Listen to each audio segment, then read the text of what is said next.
Dear friends, in this video we are going to discuss about two important nuclear reactors named as Candu and fast breeder reactor. Canadian deuterium uranium reactor is named as Candu. It is being built in Canada. That's why we are calling this as Candu reactor. Another type is fast breeder reactor. The Candu reactors can generate power up to 500 to 900 megawatt.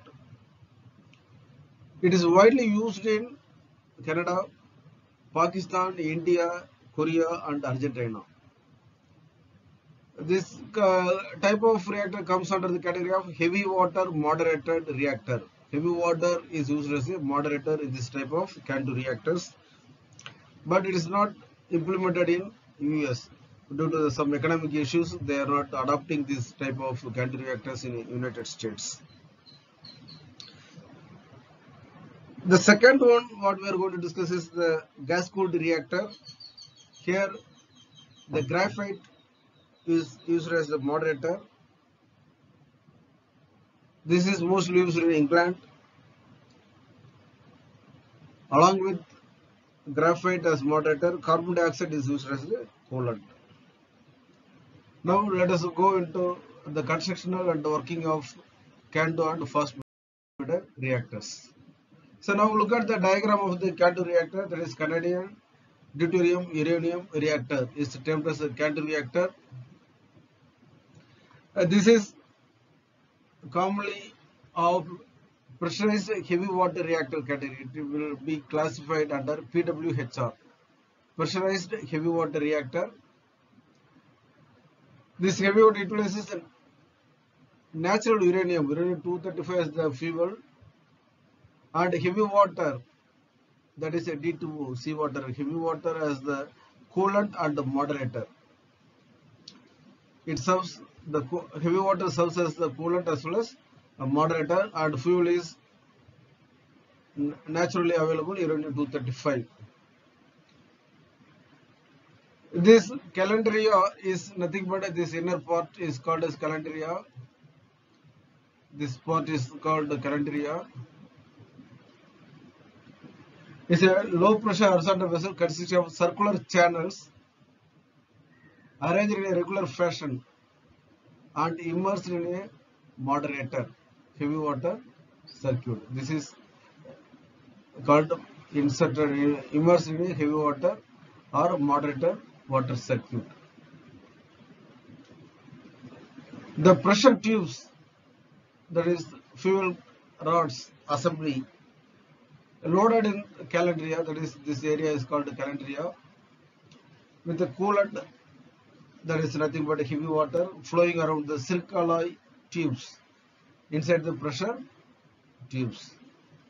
This extracts the heat released during the fission and transfer the same to the secondary coolant, then boils into steam generator. This diagram is more or less equivalent to pressurized water reactor. Here the difference being heavy water is used as the primary coolant. Here it uses two cycles of two coolant cycles, that is indirect cycle. Heavy water acts as both coolant and moderator. Light water plays a role as in pressurized water reactor. However, the heavy water is used as the coolant at high pressure. Another difference between PWR and PWHR, that is heavy water reactor and pressurized water reactor, is the coolant material for primary and secondary circuits. The primary coolant is heavy water, whereas the secondary coolant is light water. The annular region between the coolant tube and the pressure tube is filled with gas like carbon dioxide. The primary coolant, that is heavy water, passes through the tubes and removes the heat generated and transferred to the light water that undergoes evaporation to produce saturated steam. As usual, the steam expands in the steam turbine and generates the power. So this is about Candu reactor. 7% of the world nuclear capacity is generated by using Canadian deuterium uranium reactor, that is Candu reactor. So 7% contribution in the world nuclear capacity is by Candu reactor. Next, we will go to the another important type of fast breeder reactor, which is being implemented in MAPS and IGCAR, that is Indira Gandhi Atomic Research Center and Madras Atomic Power Station, which are located in Kalpakkam. There they are using modified fast breeder reactors for power generation. Look at the diagram, very simple diagram.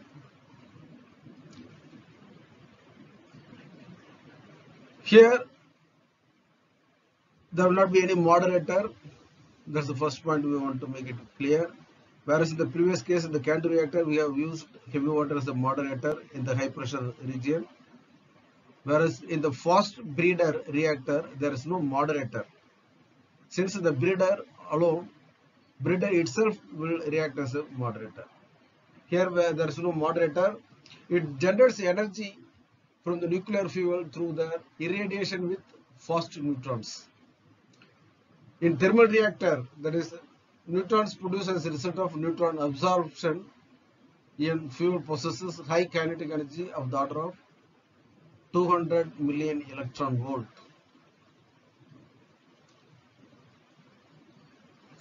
Since this fast reactor utilizes the fast neutrons, no moderator is required. That is, no moderation is undesirable. That is, moderation is undesirable in fast reactors. That's why the fast breeder reactors does not contain any moderating materials like heavy water, graphite or something else. Here also the fuel used is uranium-235.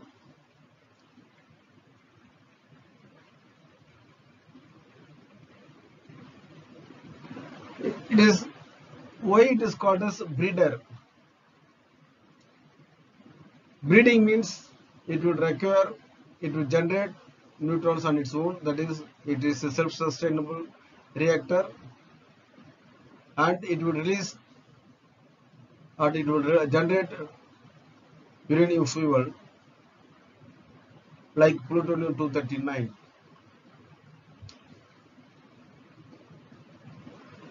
Uranium-235, that is blanket, which is the fertile material. See, now look at this diagram. Let me be very clear on this. The fuels are used as uranium-235. This is fuel rod, red color I am showing. This is fuel rod, whereas this is blanket. The covering this entire core is called blanket, which is 238, which is fertile material.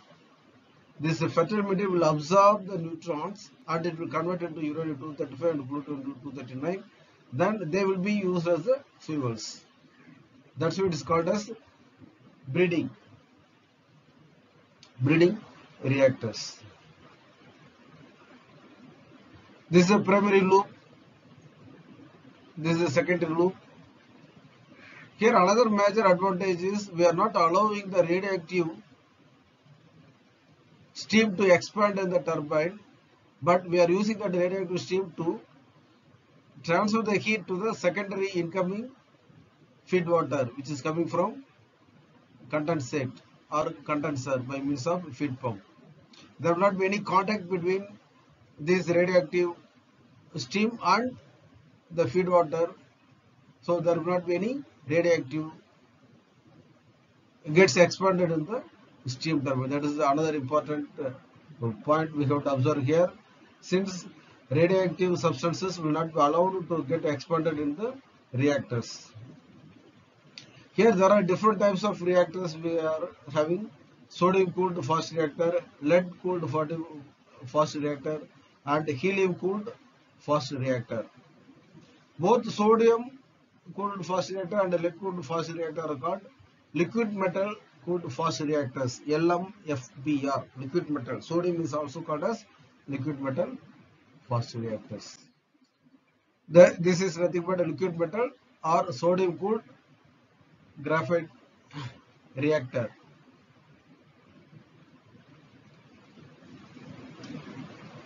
One of the advantages of using sodium as coolant is the possibility of achieving high coolant outlet temperature while maintaining the pressure much lower than those used in light water, heavy water reactors. Why? Why we are using the sodium? Because sodium is having high boiling point even at atmospheric pressure. We know that the boiling point of water at atmospheric pressure is 100 degrees Celsius. If you raise the pressure, the boiling water will rise. But in this case, the sodium will have the higher boiling point even at atmospheric pressure. This helps us in maintaining high pressure, which is a cost expensive and constructional difficulties. So sodium cooled phosphorus reactors is much preferred, even though it may contain two coolant circuits. Two coolant circuits here we have two coolant circuits as for that is for phosphorus reactors. So with this we will conclude this video. Thank you for watching.